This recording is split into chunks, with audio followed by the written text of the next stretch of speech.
Secretary Chris Philp. Thank you, Madam Deputy Speaker, and I thank the Home Secretary for advance sight of her statement, not that it was necessary given the extensive leaks and pre-briefing. Now, the Prime Minister claimed this morning that all of a sudden he wants to control immigration. I must say that came to me as something of a surprise. The Prime Minister seems to have undergone a miraculous conversion. He has apparently repudiated everything he has ever believed.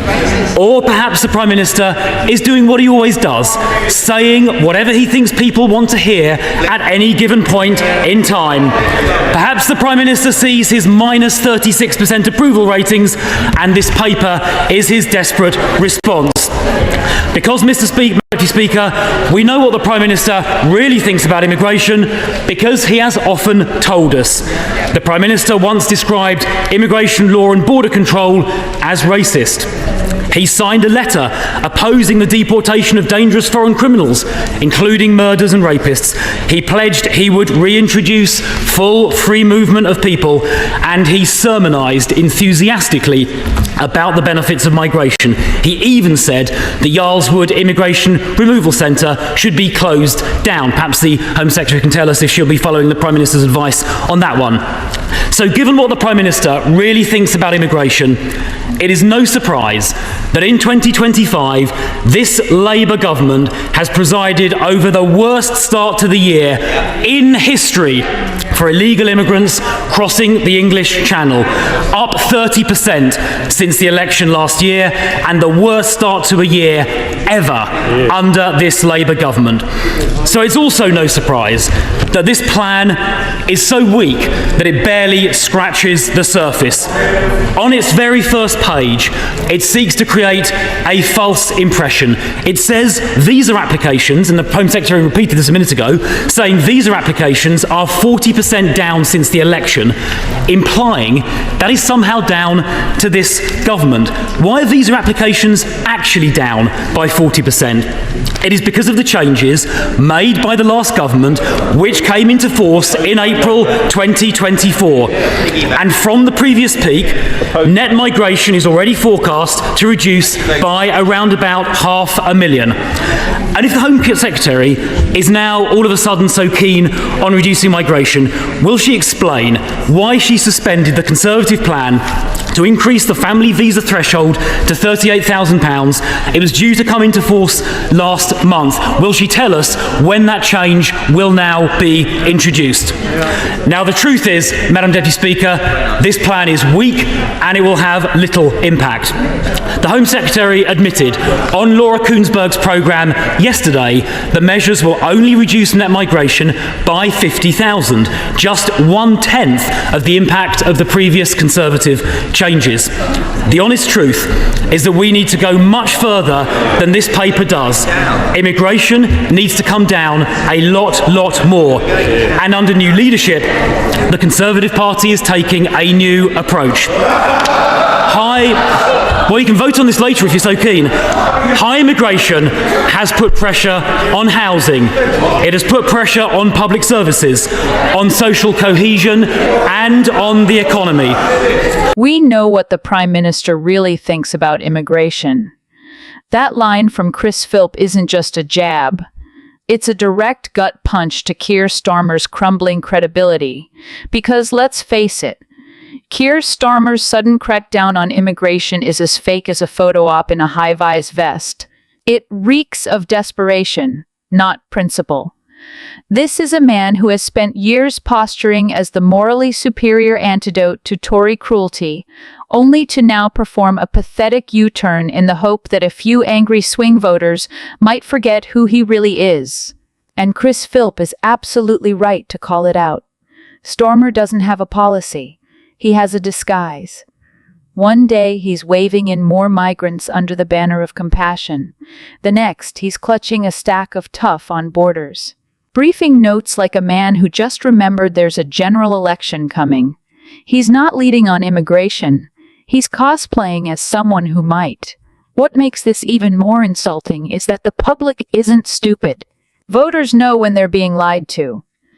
They remember Starmer pushing back against any limits on asylum, promising a fairer system, and condemning conservative enforcement as cruel. Now suddenly, the man wants to talk tough? Please. It's not a policy pivot. It's a cynical marketing stunt. And let's not forget, this is the same Starmer who once said immigration enriches the nation and refused to support caps. The same man who condemned every attempt at immigration control as a xenophobic dog whistling. So when Philp says we know what the Prime Minister really thinks about immigration, he's right. Starmer doesn't believe in controlling immigration. He believes in controlling headlines. Foreign countries and to tell them how wrong Russia was to invade Ukraine. I'm not sure what that has got to do with the Speaker, but there you are. He spent about £300,000 over the last 3 years going on these luxury trips, often with members of staff staying in very expensive hotels, 900 quid a night, spending 400 quid on a meal, thousands of pounds on chauffeur-driven limousines. When he was in the Caribbean at Montserrat, he even chartered a private jet. No expense spared for our big spending Speaker. Spent something like £7 million improving his palatial apartment at the Palace of Westminster at the House of Commons, said to have the best view in London all the way down the River Thames. 36,000 on a portrait of him to be hung in the corridors of Westminster Power. Now we learn that apart from travelling around and doing up his own place at great expense, he's an enthusiastic acceptor of lavish gifts. This old socialist scrounger has kept almost 300 presents over the past 4 years, including dozens of bottles of alcohol, hampers, ties, cufflinks and chocolates. The Labour MP for Chorley has hoovered up a large volume of gifts from foreign dignitaries, ambassadors and private companies, and kept hundreds of them rather than donating them to Speaker's House or Parliament. It's extraordinary, isn't it, this guy? I mean, what else? Yeah. I mean, that is a lot of gifts, isn't it? I'm trying to get my head round just what a haul that is. It's a mountain of gifts, and I think under the parliamentary rules, none of them can be worth individually more than £300. That's right, and I should stress, he hasn't broken those rules. He has declared all of these gifts, but they've been coming at him thick and fast. Revealed, Speaker Lindsay Hoyle has kept nearly 300 gifts, from ties and cufflinks to chocolates, peat treats, and luxury skincare. And with that one revelation, we've pulled back the velvet curtain on the House of Commons and seen what's really inside. A cosy club of entitlement, extravagance, and quiet indulgence. The man tasked with upholding the integrity of Parliament seems to have mistaken the role of Speaker for that of a royal on a permanent gift registry. Let's be absolutely clear. This isn't just a matter of a few harmless gifts. This is nearly 300 items, stacked up like trophies of status and power, many of which have nothing to do with public service and everything to do with personal comfort. Skincare sets, hampers, pet treats. What exactly does Lindsay Hoyle think the Speaker of the House is? A beauty influencer with a dog on Instagram?